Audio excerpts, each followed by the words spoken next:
आज की हमारी कहानी है अनाथ लड़की। सेठ पुरुषोत्तम दास पूना की सरस्वती पाठशाला का मुआयना करने के बाद बाहर निकले तो एक लड़की ने दौड़ कर उनका दामन पकड़ लिया। सेठ जी रुक गए और मोहब्बत से उसकी तरफ देखकर पूछा, क्या नाम है? लड़की ने जवाब दिया, रोहिणी। सेठ जी ने उसे गोद में उठा लिया और बोले, तुम्हें कुछ इनाम मिला? लड़की ने उनकी तरफ बच्चों जैसी गंभीरता से देखकर कहा, तुम चले जाते हो, मुझे रोना आता है, मुझे भी साथ लेते चलो। सेठ जी ने हंसकर कहा, मुझे बड़ी दूर जाना है, तुम कैसे चलोगी? रोहिणी ने प्यार से उनकी गर्दन में हाथ डाल दिए और बोली, जहाँ तुम जाओगे वहाँ मैं भी चलूंगी, मैं तुम्हारी बेटी होंगी ना। मदरसे के अफसर ने आगे बढ़कर कहा, इसका बाप साल भर हुआ नहीं रहा, माँ कपड़े सीती है, बड़ी मुश्किल से गुजर होती है। सेठ जी के स्वभाव में करुणा बहुत थी। यह सुनकर उनकी आंखें भर आई। उस भोली प्रार्थना में वह दर्द था जो पत्थर से दिल को पिघला सकता था। बेकसी और यतीमी को इससे ज़्यादा दर्दनाक ढंग से जाहिर करना नामुमकिन था। उन्होंने सोचा, इस नन्हे से दिल में न जाने क्या अरमान होंगे और लड़कियां अपने खिलौने दिखाकर कहती होंगी, यह मेरे बाप ने दिए हैं। वह अपने बाप के साथ मदरसे आती होंगी, उसके साथ मेले में जाती होंगी और इनकी दिलचस्पियों का जिक्र करती होंगी। यह सब बातें सुन सुनकर इस भोली लड़की को भी ख्वाहिश होती होगी कि मेरे पिता होते। माँ की मोहब्बत में गहराई और आत्मिकता होती है जिसे बच्चे नहीं समझ सकते। बाप की मोहब्बत में खुशी और चाव होता है जिसे बच्चे खूब समझते हैं। सेठ जी ने रोहिणी को प्यार से गले लगा लिया और बोले, अच्छा, मैं तुम्हें अपनी बेटी बनाऊंगा, लेकिन खूब जी लगाकर पढ़ना। अब छुट्टी का वक्त आ गया है, मेरे साथ आओ, तुम्हारे घर पहुंचा दूं। यह कहकर उन्होंने रोहिणी को अपनी मोटर कार में बिठा लिया। रोहिणी ने बड़ी इत्मीनान और गर्व से अपनी सहेलियों की तरफ देखा। उसकी बड़ी बड़ी आंखें खुशी से चमक रही थी और चेहरा चांदनी रात की तरह खिला हुआ था। सेठ ने रोहिणी को बाजार की खूब सैर कराई और कुछ उसकी पसंद से, कुछ अपनी पसंद से बहुत सी चीज़ें खरीदी। यहाँ तक कि रोहिणी बातें करते करते कुछ थक सी गई और खामोश हो गई। उसने इतनी चीज़ें देखी और इतनी बातें सुनी कि उसका जी भर गया। शाम होते होते रोहिणी के घर पहुँचे और मोटर कार से उतरकर रोहिणी को कुछ आराम मिला। दरवाज़ा बंद था। उसकी माँ किसी ग्राहक के कपड़े देने गई थी। रोहिणी ने अपने तोहफे को उलटना पलटना शुरू किया। खूबसूरत रबड़ के खिलौने, चीनी की गुड़िया ज़रा दबाने से चू चू करने लगती और रोहिणी यह प्यारा संगीत सुनकर फूली न समाती थी। रेशमी कपड़े और रंग बिरंगी साड़ियों की कई बंडल थे, लेकिन मखमली बूटे की फुलकारियों ने उसे खूब लुभाया था। उसे उन चीज़ों को पाने की जितनी खुशी थी, उससे ज़्यादा उन्हें अपनी सहेलियों को दिखाने की बेचैनी थी। सुंदरी के जूते अच्छे सही, लेकिन उसमें ऐसे फूल कहाँ हैं? ऐसी गुड़िया उसने कभी देखी भी ना होगी। इन ख्यालों से उसके दिल में उमंग भर आई और वह अपनी मोहिनी आवाज़ में एक गीत गाने लगी। सेठ जी दरवाजे पर खड़े इन पवित्र दृश्यों का हार्दिक आनंद उठा रहे थे। इतने में रोहिणी की माँ रुक्मिणी कपड़ों की एक पोटली लिए हुए आती दिखाई दी। रोहिणी ने खुशी से पागल होकर एक छलांग भरी और उसके पैरों से लिपट गई। रुक्मिणी का चेहरा पीला था, आंखों में हसरत और बेकसी छिपी हुई थी। गुप्त चिंता का सजीव चित्र मालूम होती थी, जिसके लिए जिंदगी में कोई सहारा नहीं।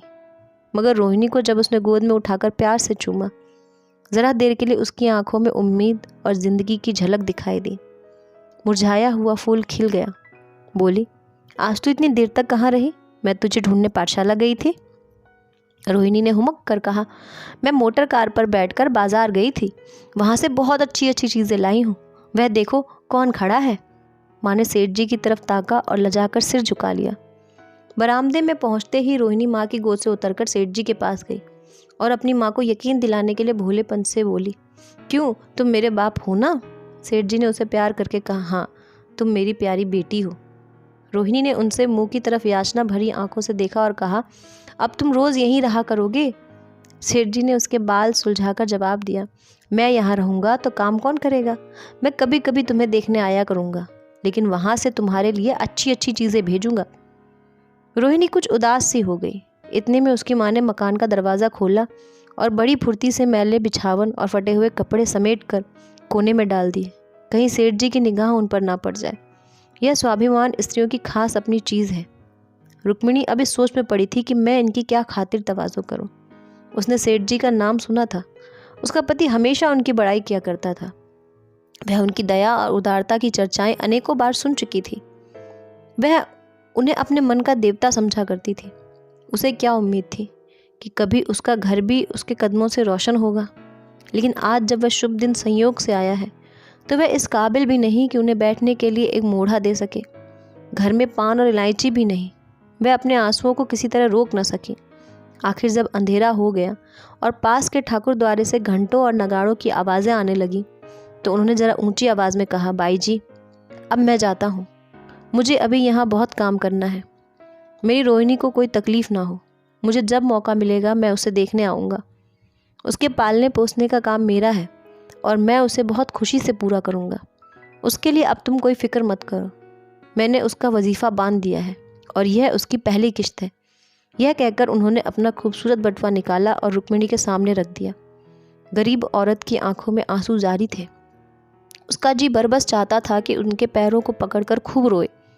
आज बहुत दिनों के बाद एक सच्चे हमदर्द की आवाज़ उसके मन में आई थी। जब सेठ जी चले गए तो उसने दोनों हाथों से प्रणाम किया। उसके हृदय की गहराइयों से प्रार्थना निकली, आपने एक बेबस पर दया की है, ईश्वर आपको इसका बदला दे। दूसरे दिन रोहिणी पाठशाला गई तो उसकी बाकी सज धज आंखों में खूबी जाती थी। उस्तानियों ने उसे बारी बारी प्यार किया और उसकी सहेलियां उसकी एक एक चीज़ को आश्चर्य से देखती थी और ललचाती थी। अच्छे कपड़ों से कुछ स्वाभिमान का अनुभव होता था। आज रोहिणी वह गरीब लड़की न रही जो दूसरों की तरफ विचित्र और विवश नेत्रों से देखा करती थी। आज उसकी एक एक क्रिया से शैशवोचित गर्व और चंचलता टपकती थी और उसकी ज़बान पर एकदम के लिए भी न रुकती थी।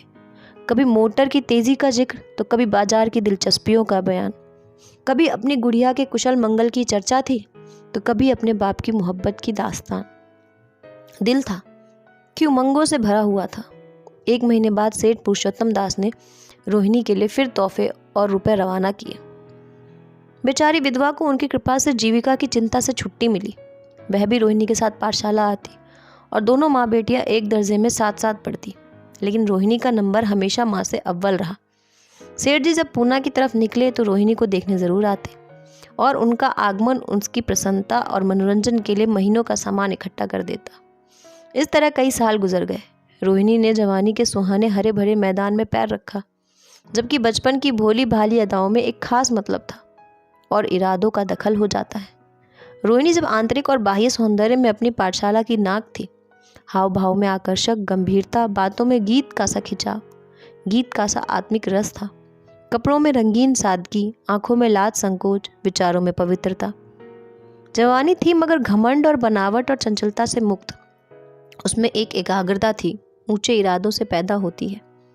स्त्रियोचित उत्कर्ष की मंजिलें वह धीरे धीरे तय करती चली जाती थी।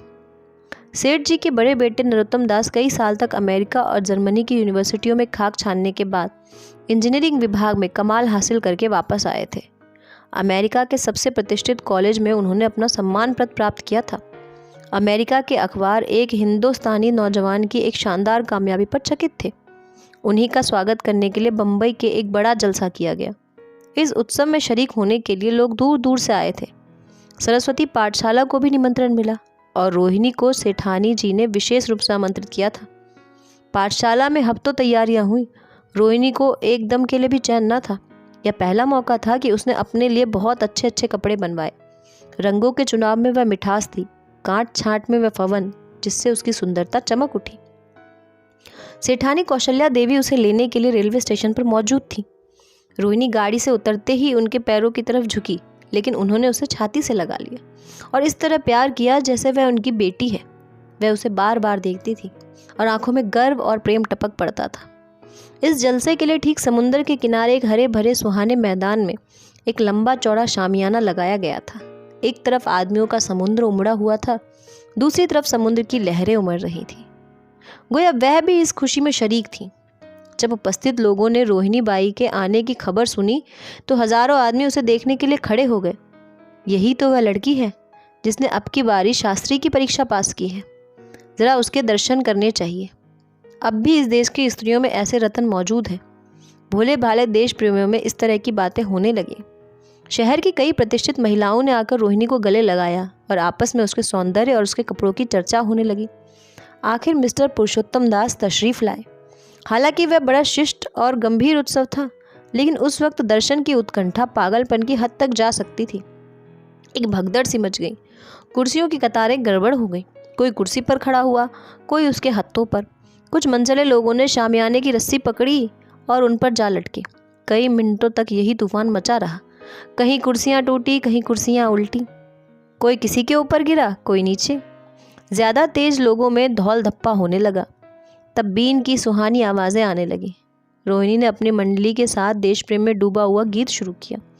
सारे उपस्थित लोग बिल्कुल शांत थे और उस समय वह सुरीला लाग, उसकी कोमलता और स्वच्छता, उसकी प्रभावशाली मधुरता, उसकी उत्साह भरी वाणी दिलों पर वह नशा सा पैदा कर रही थी, जिससे प्रेम की लहरें उठती हैं, जो दिल से बुराइयों को मिटा देता है और उससे ज़िंदगी की हमेशा याद रहने वाली यादगारें पैदा हो जाती हैं।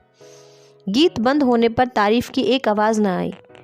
वही ताने कानों में अब गूंज रही थी। गाने के बाद विभिन्न संस्थाओं की तरफ से अभिनंदन पेश हुए। तब नरोत्तम दास लोगों का धन्यवाद देने के लिए खड़े हुए, लेकिन उनके भाषण से लोगों को थोड़ी निराशा हुई। यूँ दोस्तों की मंडली, उनकी वक्तृता के आवेग और प्रभाव की कोई सीमा न थी, लेकिन सार्वजनिक सभा के सामने खड़े होते ही शब्द और विचार दोनों ही उनसे बेवफाई कर जाते थे। उन्होंने बड़ी बड़ी मुश्किल से धन्यवाद के कुछ शब्द कहे और तब अपनी योग्यता की लज्जित स्वीकृति के साथ अपनी जगह पर आ बैठे। कितने ही लोग उनकी योग्यताओं पर ज्ञानियों की तरह सिर हिलाने लगे। अब जलसा खत्म होने का वक्त आया। वह रेशमी हार जो सरस्वती पाठशाला की ओर से भेजा गया था, मेज पर रखा हुआ था। उसे हीरों के गले में कौन डाले? प्रेसिडेंट ने महिलाओं की पंक्ति की ओर नज़र दौड़ाई। चुनने वाली आंखें रोहिणी पर पड़ी और ठहर गईं। अब दिल धड़कने लगा था, लेकिन उत्सव के सभापति के आदेश का पालन आवश्यक था। वह सर झुकाए मेज के पास आई और कांपते हाथों से हार उठा लिया और रोहिणी ने नरोत्तम दास के गले में हार डाल दिया। दूसरे दिन सरस्वती पाठशाला के मेहमान विदा हुए, लेकिन कौशल्या देवी ने रोहिणी को न जाने दिया। बोली, अभी तुम्हें देखने से जी नहीं भरा, तुम्हें यहाँ एक हफ्ता रहना होगा। आखिर मैं भी तो तुम्हारी माँ हूँ। एक माँ से इतना प्यार और दूसरी माँ से इतना अलगाव। रोहिणी जब कुछ जवाब ना दे सकी। यह सारा हफ्ता कौशल्या देवी ने उसकी विदाई की तैयारियों में खर्च किया। 7वें दिन उसे विदा करने के लिए स्टेशन तक आई। चलते वक्त उसे गले मिली और बहुत कोशिश करने पर भी आंसुओं को रोक न सकी।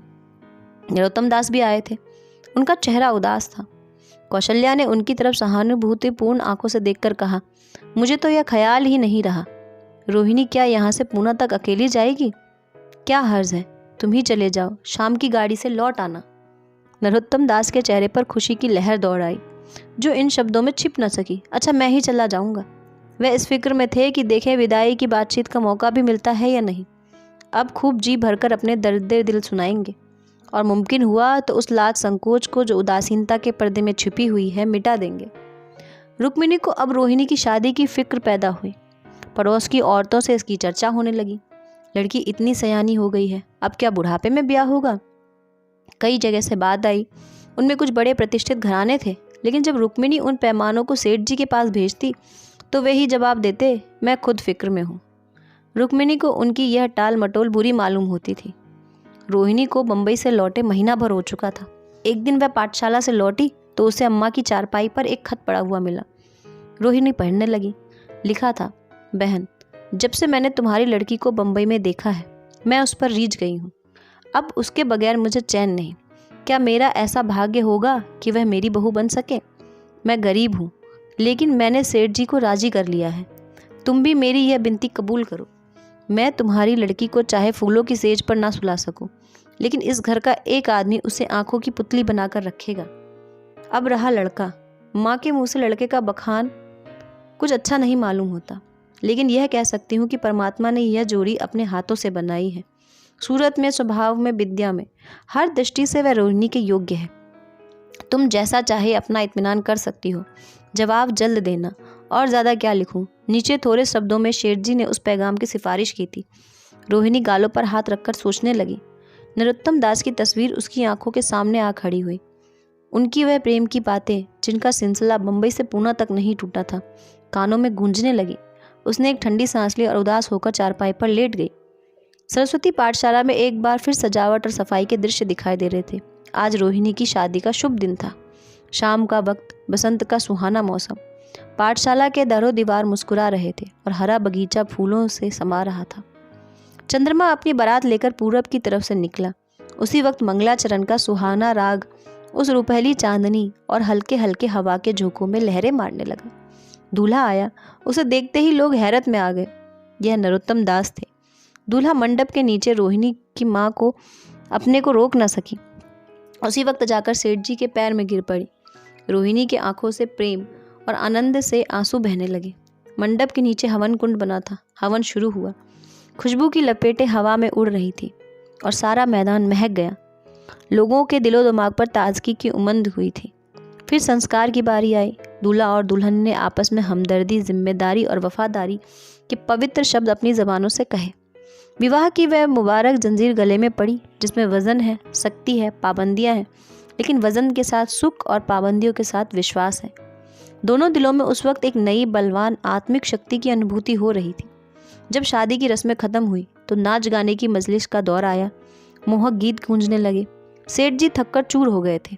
जरा दम लेने के लिए बगीचे में जाकर एक बेंच पर बैठ गए। ठंडी ठंडी हवा आ रही थी। एक नशा सा पैदा करने वाली शांति चारों तरफ छाई हुई थी। उसी वक्त रोहिणी उनके पास आई और उनके पैरों से लिपट गई। सेठ जी ने उसे उठाकर गले लगाया और हंसकर बोले, क्यों, अब तो तुम मेरी अपनी बेटी हो ना।